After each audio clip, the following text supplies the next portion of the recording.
Hello, everybody who's here. And there will be a lot more people who will be joining us either today, but also just like the people that watch the recording later. My name is Anya Aleman, Innovation Director at Ascender.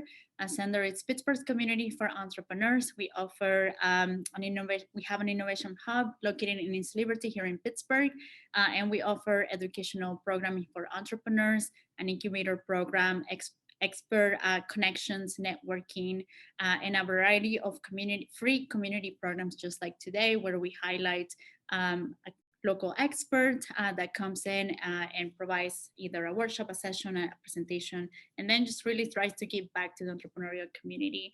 So a lot more, you can learn more about us in our website, so make sure that you have maybe some time to browse around and also sign up for our newsletter. Just a couple of announcements that I wanted to cover at the beginning.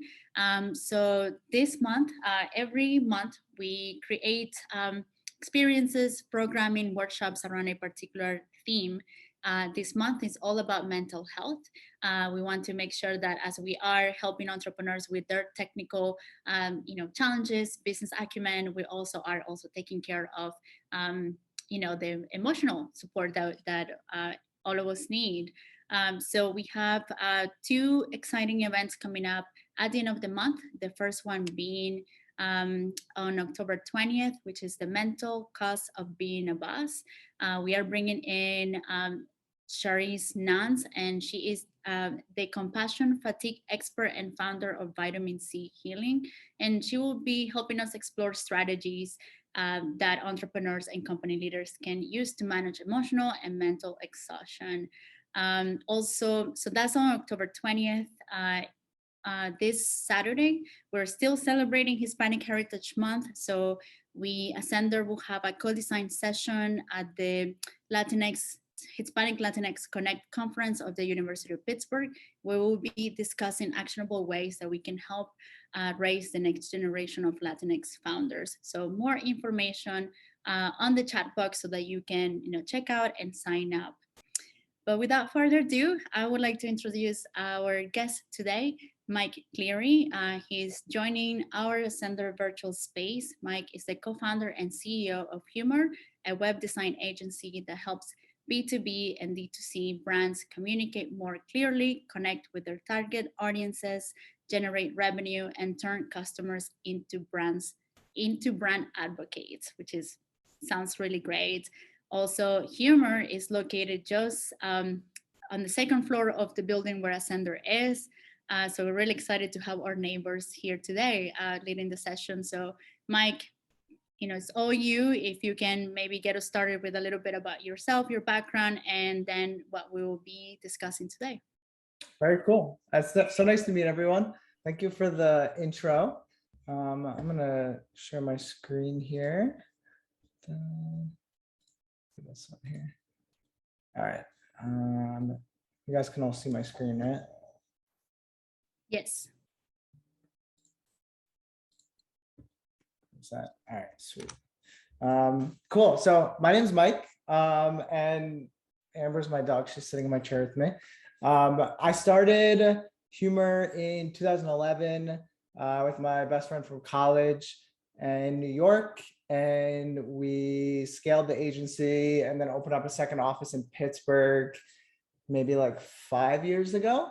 We're really excited about Pittsburgh. It has like a ton of like cool talent. Tech programs are nice, and it's just like a cool city. So we actually have a majority of our team here, which is a lot of fun. We're around like 32 people currently, and we work with a really wide variety of brands, from like smaller like single product startups to like Revlon, and we do like a lot of stuff with the UN and Geico and some other brands, which is a lot of fun.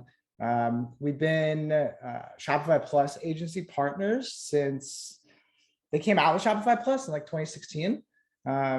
They like invited our company to Toronto. We got like a intro to it, and then we get to like talk to them every month and beta test things, which is super fun. Another thing, I volunteer for this nonprofit as well on like my free time. It's called Build NYC, and we essentially like do this like Shark Tank program for like high school students in like low income communities in New York City. It's like a national org, but we like put them in like groups. They start these businesses. We have them present to like Knicks players, and we give them like money, and they have like a sales thing. So it's super fun. But yeah, just wanted to say hi and hopefully teach you guys something, share something. I definitely try to like be more conversational with things. So if I'm not following the slides at all, sorry. But I did prepare like a light framework. What I have in here is like, I just want to talk about like what it means to be memorable, some things that some direct consumer brands are doing well. There's some process stuff in here in terms of like what's needed for like a full redesign. And then I added a lot of our conversion optimization process stuff as well in here. I highlighted a couple of different brands that are doing some really cool stuff that we'll jump into. And then I highlighted a bunch of like tools that we use. And like, we'll just talk about like why they're important and how helpful they are. And it ranges from like design tools, like ADA stuff. We can talk about Shopify for a little bit. But yeah, and then we could like do questions and stuff. So I'm excited about this, and I appreciate you guys for taking time out of your busy day. I know it's 4 p.m., but thank you guys. So to kind of just jump right into it, like what it means to be memorable. I have this view that digital is really just an alternative form of communication. And if you're able to like deeply understand who you're communicating with, what they care about, what are their goals, hesitations, pain points, you can start to kind of like structure out how you can communicate certain things to them. And that could be through imagery, content, video, like a physical site experience. There's going to be like a multitude of different personas that are going to come to any site originating from different areas, whether they watched like an influencer video, they just came straight from Instagram, Google, like paid media. They saw your product in like a store or something like that, or some other like retailer distributor. So really, we try to make sure that the experiences that we're creating have a balance of like highly branded content and experience with like very user specific science. And if we can kind of like merge those things and then also make it so you guys can like edit things in the back end and like optimize things, those sites tend to be really well, which is great. Some of the most successful direct to consumer brands are really just like doing so many amazing things, and they all have like their own unique thing that they're trying to do. But to like, the main thing is they're really telling a story to the right audience. They know who they're trying to communicate with. They know what pain points are.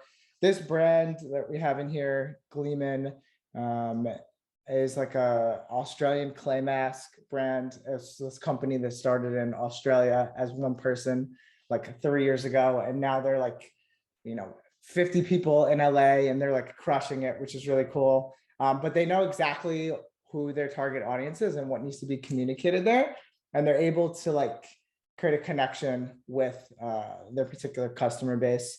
A lot of brands are like heavily community driven, whether that's through their like social platforms, how they're representing themselves on their site.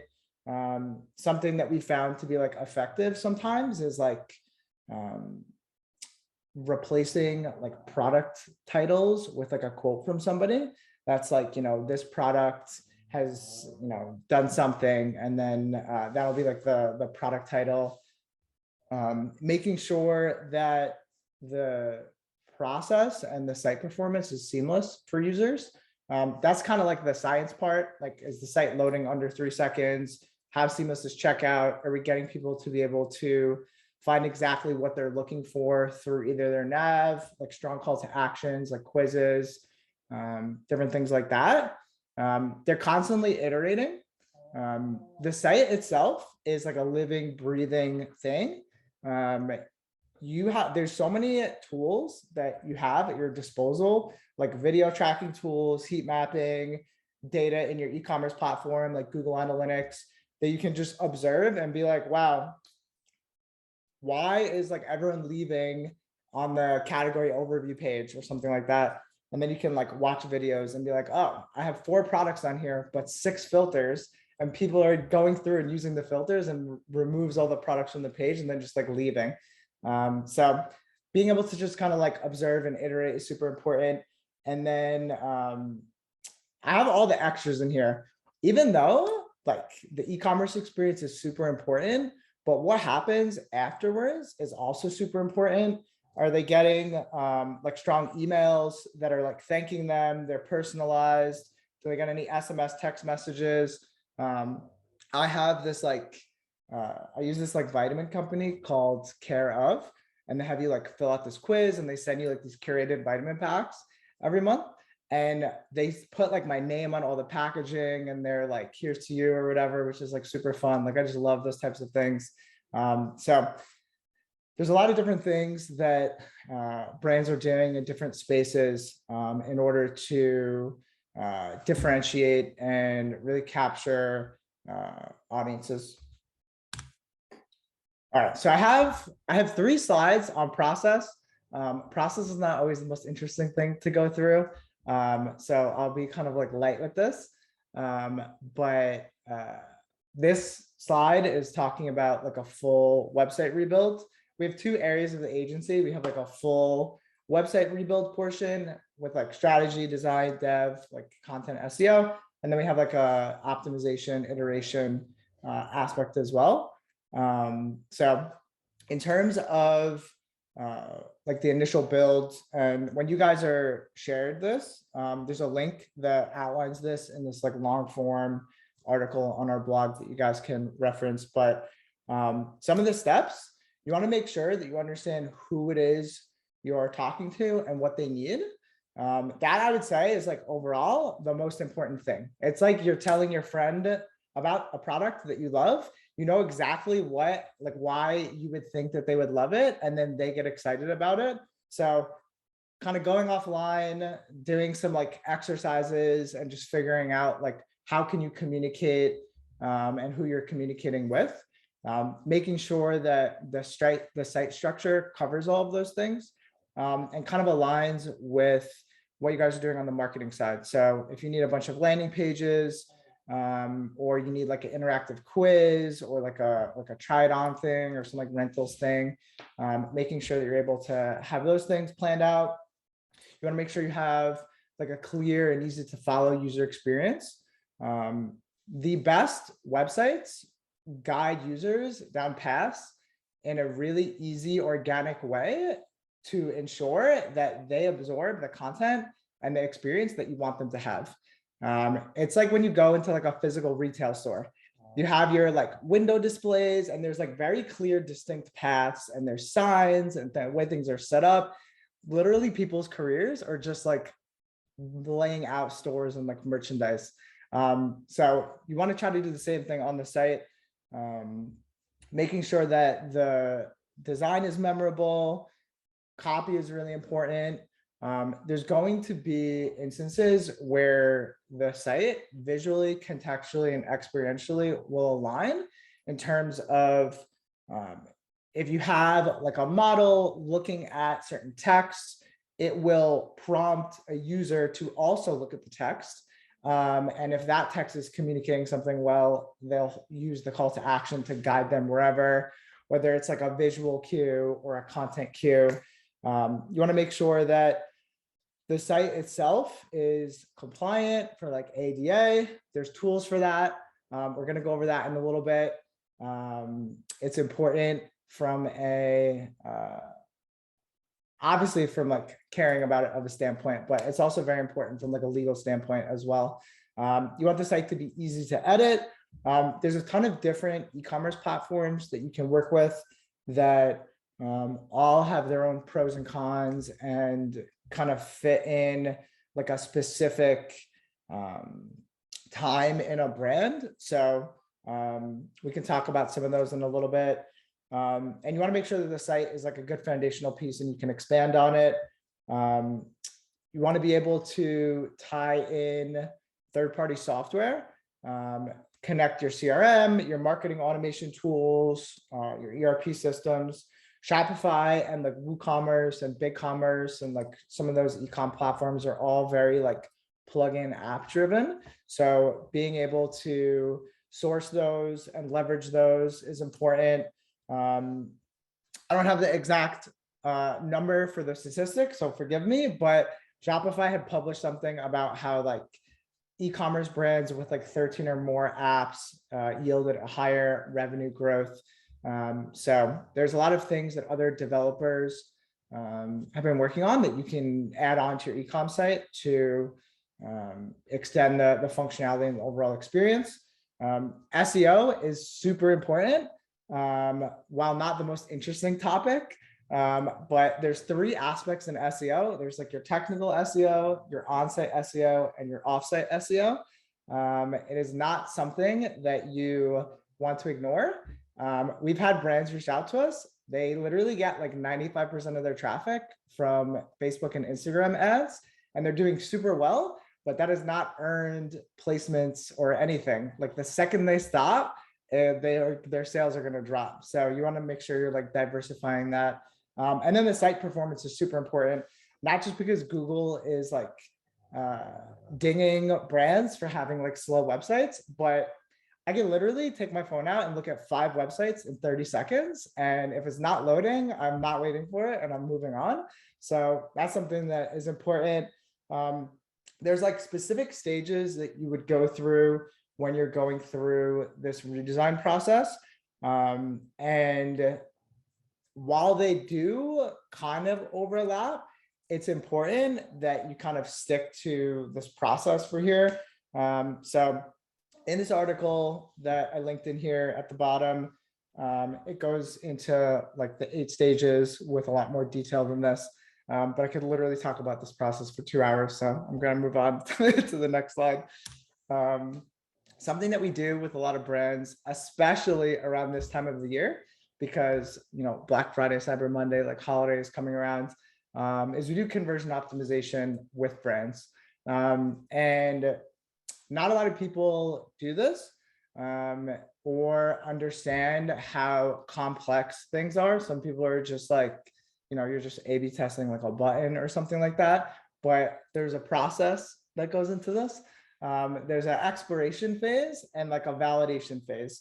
So we essentially want to make iterative adjustments to help improve conversions. And it's not just like, you shouldn't just be paying attention to like your like sole like conversion rate for your like purchases. You can look at like your average order value, return purchase rate. You can set different goals and flows in your Google Analytics to be like, all right, I wanted someone to go from like the homepage to the category page to the product page.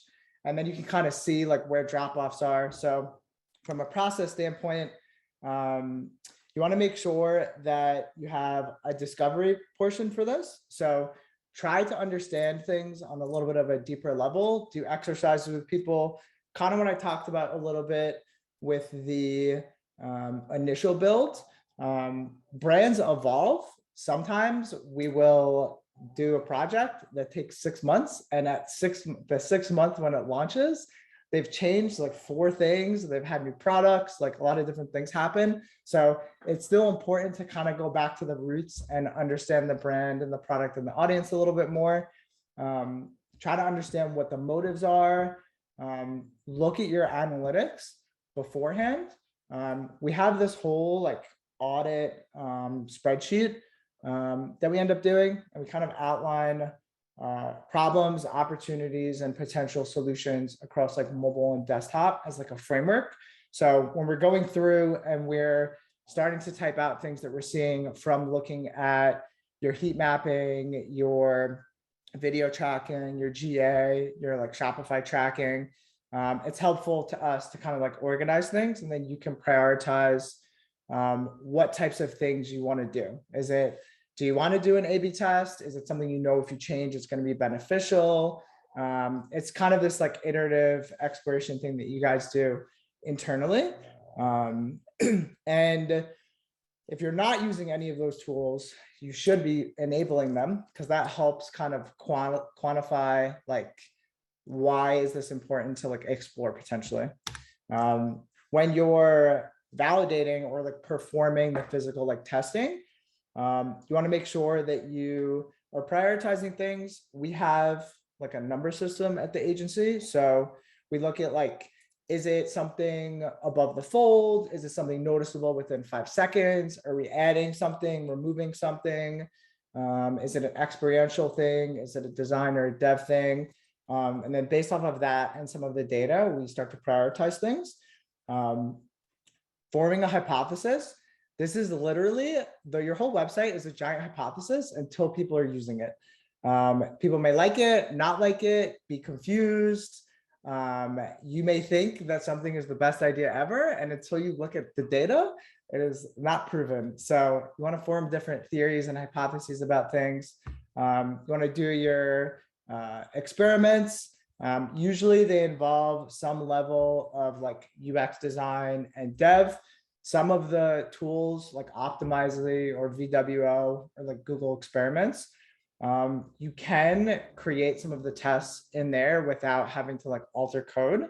But sometimes you just need to be like, I need to literally A/B test this entire product page. So I'm going to design a new product page. We've looked at some of our insights. We're looking at behavioral patterns. We're going to test like entire pages. So you do that and then you let it sit. The amount of traffic that you have on the site is super important to this. You cannot A/B test to like 100 visitors and 100 visitors only. You want to make sure that you are gathering enough data in order to like have conclusive findings there. So typically we try to do tests, and it obviously varies on like the size of the brand, but you want at least like 5,000 to 10,000 sessions on something to test it. And something else that I didn't add in here that's also super important, you do not want to test like 20 things at the same time, because you will have no idea like what actually worked and what didn't. So try to like limit it, depending on what it is, to like at most like 5 things, the very most.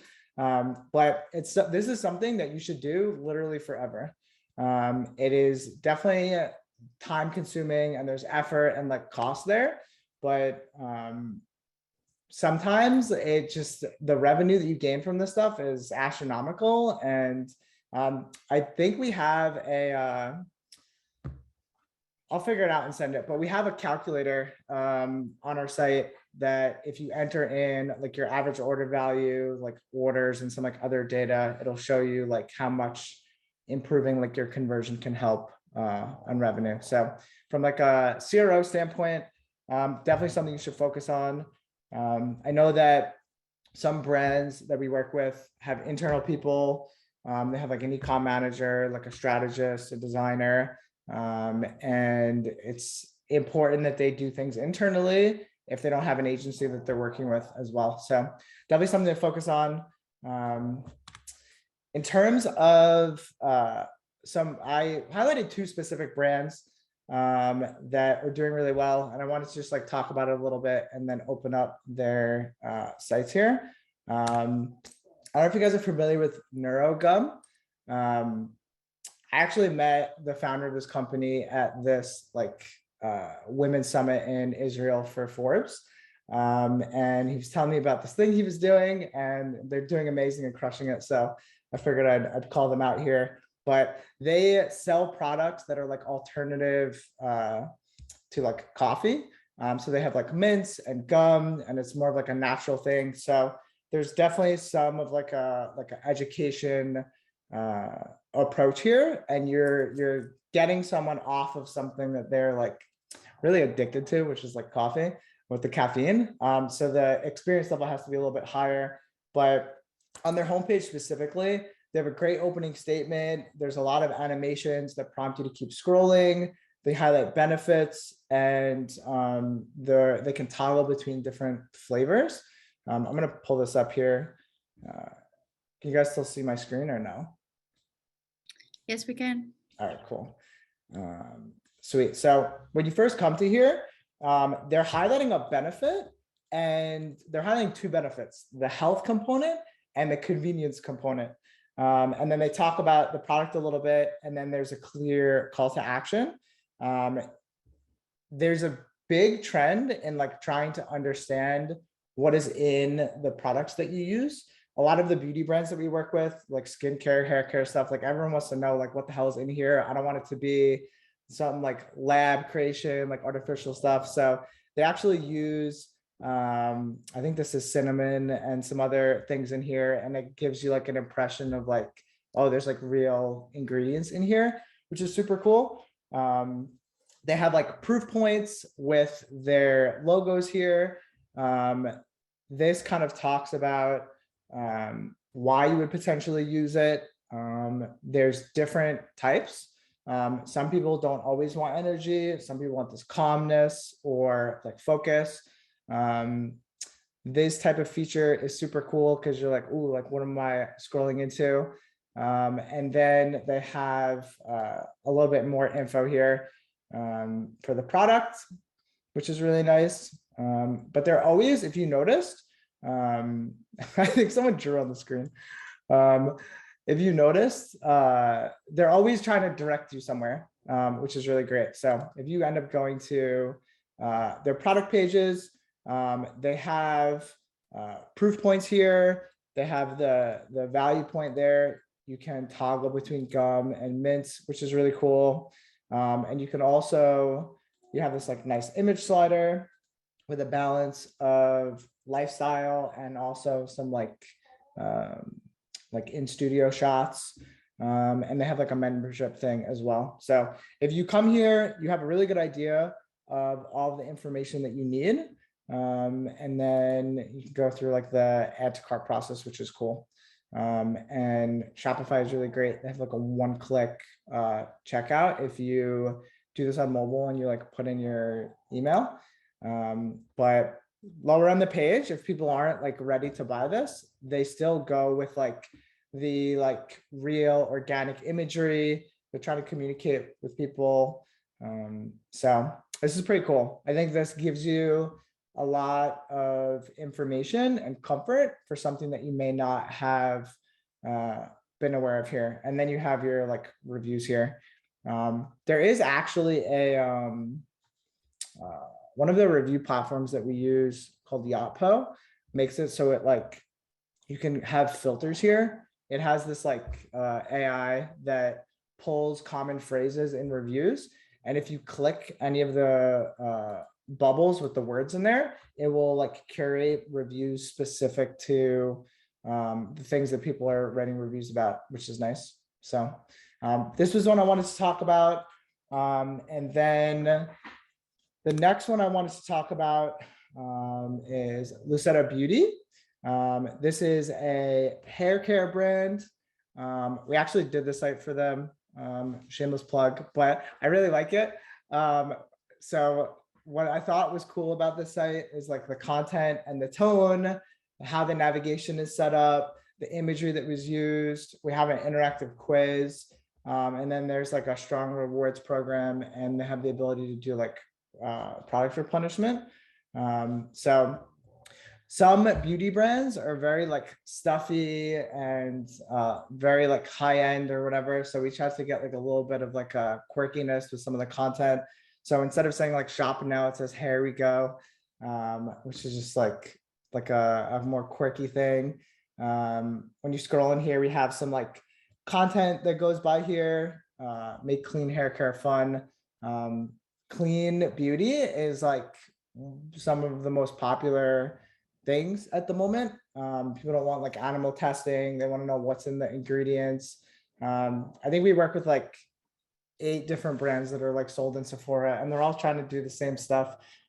So this is just like an extra element. The content here, straight, curly, or thick, take your pick, lets people know the diversity of the use of their products. Straight hair, curly hair, thick hair. And then it has like a fun play on words again. Strong visuals. At any moment when you scroll through here, you can go directly to buying something, or you can like subscribe to it. And we also have content through a blog through here. A lot of brands are trying to obtain some of that brand equity, and obviously they're still going to do like paid media, but they want some like brand authority through Google. And people are not always like looking to buy something. Sometimes they're trying to like learn about something, or there's like a problem they're trying to solve or what have you. So there's a blog in here that kind of feeds to the homepage, which helps from an SEO standpoint. And then you obviously have your like Instagram feed stuff here. But something else that I'd mentioned earlier is the navigation. When you're creating a site, you have to anticipate that the user has zero attention span. You don't want them to have to load unnecessary pages. You don't want to overwhelm them, confuse them. So from like a navigation standpoint and the search standpoint with the call to actions, that's kind of like your way of getting people into these specific funnels. And some of the tools that we'll talk about actually allow you to kind of map them out and track like how much people are interacting with certain things, do they get through the funnels, and like where you can kind of improve. So in the shop here, we have imagery. If you didn't know what these things were or what have you, you can actually just like see the new arrivals and click on any of these. We also have like bestsellers in here, sets. Whenever you're buying like a set, typically it's for like a gift or something. And if you're in a store and you like pick up like one of those set things and it like looks ugly, like you're not going to buy it. So this just like cuts to the chase there. So they don't even have to click on it if they think it's like ugly or something. They could shop by need. And then they have like their general like collections and stuff like that. But I thought that this site did a really good job of going into the variety of products that they have in the different ways. So I just wanted to call out this. And the mobile experience on here is really nice, but it's going to be weird if I try to display that on here.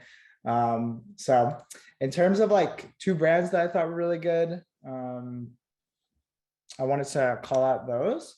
From a tools standpoint, we use a lot of different tools at the agency. For designing things, we use Sketch. We used to use like the Adobe suite, but they're too expensive and I don't like their subscriptions, and it's like there's too many different tools and it's like kind of a mess. So we moved away from the Adobe suite. I think someone internally is writing an article about it, but I don't know if we wanted to post it. But Sketch is like a mesh of like Photoshop and Adobe Illustrator like combined. You can set your layers, do your layouts. Whenever we're designing for mobile and desktop, there's like a column format, so you can see like what percentage the site needs to scale based off of like viewport sizes and like devices and stuff like that. So you're able to do that in there. After we create those designs, we end up uploading them to a tool called Envision. And I'll just pull this up in here real quick. This is we're redoing our blog. So someone internally sent me this, but this is like a static image. And essentially what you can do is you can hyperlink things. So you can click around like a page flow, like multiple pages.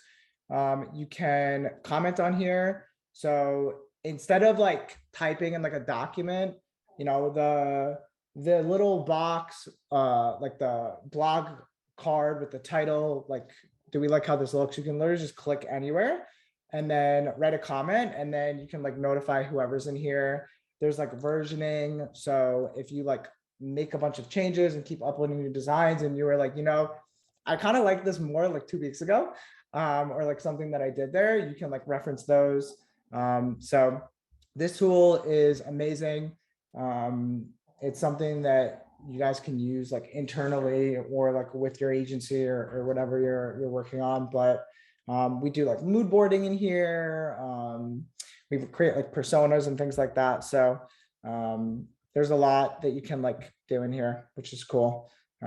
So just wanted to call out that. Asana is like a task management program. It's super important to have like your projects planned out from end to end and understand all of like the little nuances in there.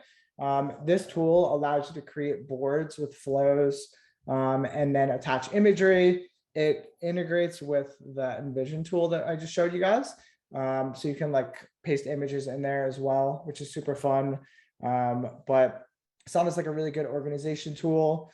Hotjar and Lucky Orange are like two different usability tools. So that's like your video testing, your heat mapping, your scroll mapping, your like, they have like survey features in there. Those are two of the different tools that we use during that like audit process. Optimizely and VWO are two A/B testing, like multivariate testing tools that we use. They have their different like benefits and like pricing and things like that. I'm pretty sure Google Experiments is free, but it has like less capabilities. So you might be able to do stuff with that. If any of you guys are using Shopify, there's an app called Shogun that I didn't link in here. It's like a landing page builder, and that also has A/B testing that you guys can work with as well.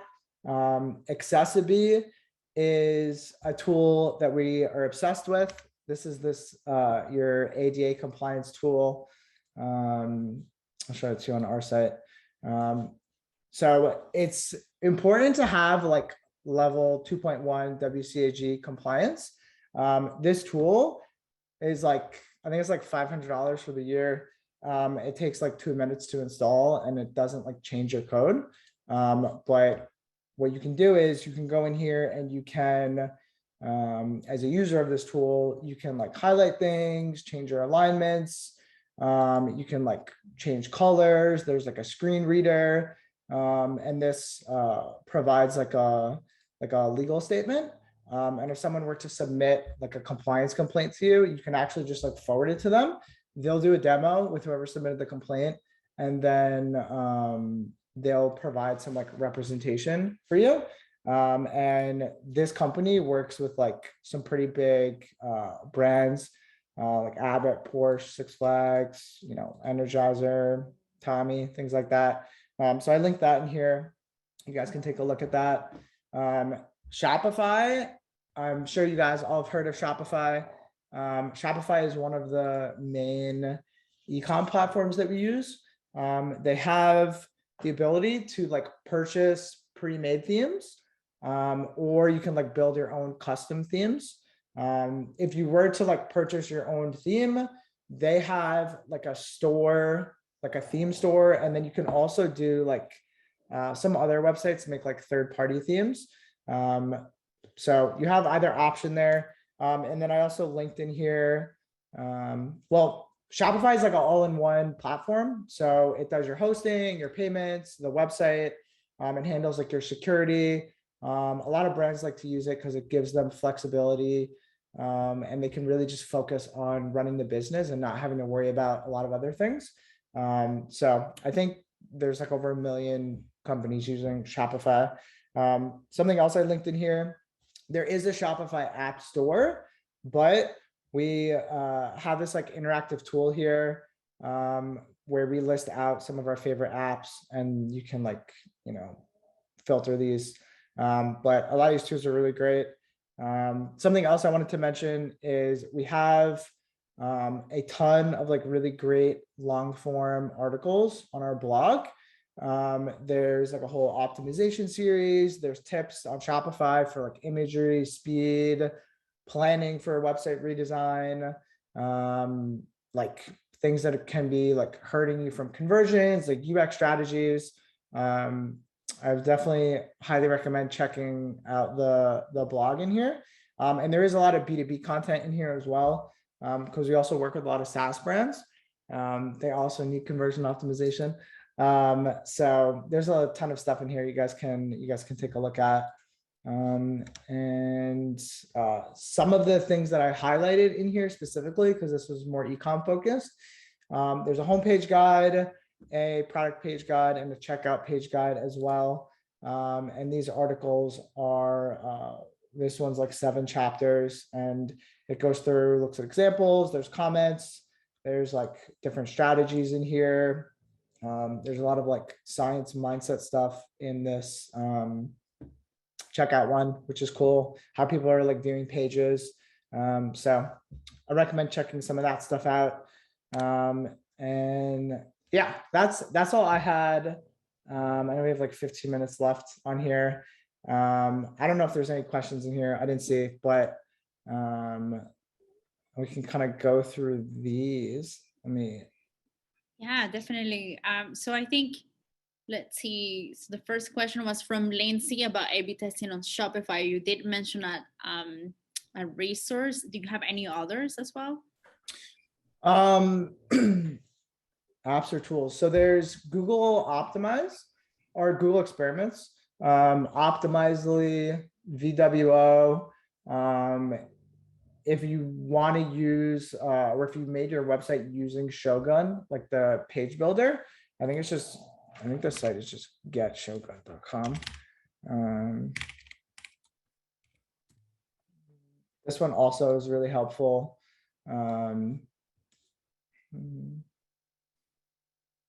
Yeah, so you can A/B test things with this one too. They all have like different benefits and like pricing and stuff like that. I'd probably recommend, if you're not doing A/B testing currently, starting off like small before you like jump headfirst into one of them. There's usually people that specialize in like using a bunch of these tools. So you can use them yourself, obviously, but if you were curious about setting it up and things like that, there's definitely people that know how to do that. So yeah. And thank you so much. And then the next question was from Keith. So Keith, feel free to unmute yourself and just ask your question. Yeah, I was just wondering if there, just in general, when you're working with people, are there scenarios where the text, where the writing is really important compared to the visual and the graphical? Because I feel like the graphical is like, gets a lot more of the attention and the focus. So like, I don't know if there's any like product areas or times when you think people should really be paying attention to their writing. I personally think that everything should align with each other. I think the content should reinforce the visual, but there are times when the visual is just sufficient in terms of explaining something. One thing I would say about the content is it depends on the product or service that you have in terms of what type of explanation it needs. If you're in like an emerging market where people are like, have never heard of something or have never used it before, like you might need to communicate a little bit more and through like some written content. But something you don't want to do is overwhelm users with too much content. And there's ways that you can make it so there's a lot of content, but you're not overwhelming people. I'll pull up this site. This is not an e-com site, but pull up something here. This is like a agricultural lending company that we work with. So something that we have here from like a content standpoint is we're showing them like 3 titles here. And when you hover over it, there's extra copy that displays, but there's also like an image change. And you can see like on the right when the guy's like looking at it, it's like another visual cue. There's different like sliders you can do to help people understand like a process flow and give them more content. There's a lot of different things you can do to kind of like condense it, but also like communicate a lot, if that makes sense. So yeah, that's great. Thank you. I hope that answered your question. Yeah, that's great. Cool. Is your dog snoring? Yes. She's sitting next to me and she always snores. I'm sorry. I didn't see that. And I think the second question that Lindsay had, Lindsay, you want to go ahead and unmute yourself? It was about the hero image, whether, like, how do you decide if to have a video or an image as in the front page? Yeah, we actually just did a test on this on our site. We have this like rocket guy that like flew across the screen and like planted this flag. And we felt that the website was taking too long to load. So we actually A/B tested like the static image versus the video. And we were trying to like figure out like the experience of him like going in and planting this flag. Does that like outweigh the image? And the data is just like way stronger with it being faster. So there's different ways to program the site to play around with video. It could be something that auto plays in the background. It could be something that plays on hover. It could be something that you have to click in to like watch. So there are ways around still having that like video experience without having the load time issue. So it kind of just depends. The data proves everything. Thank you, Mike. And then we have a question from Sarah. Hi, thank you so much. My message was just like, this is basically perfect for me because I'm transitioning from WordPress to Shopify.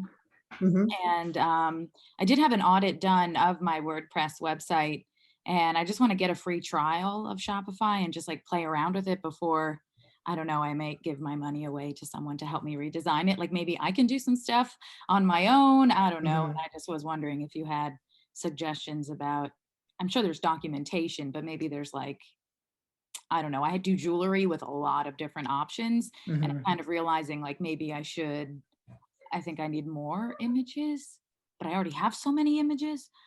Oh, fair. Well, we actually have the jewelry client. So we've experienced that part. And then we've also moved people from WordPress to Shopify.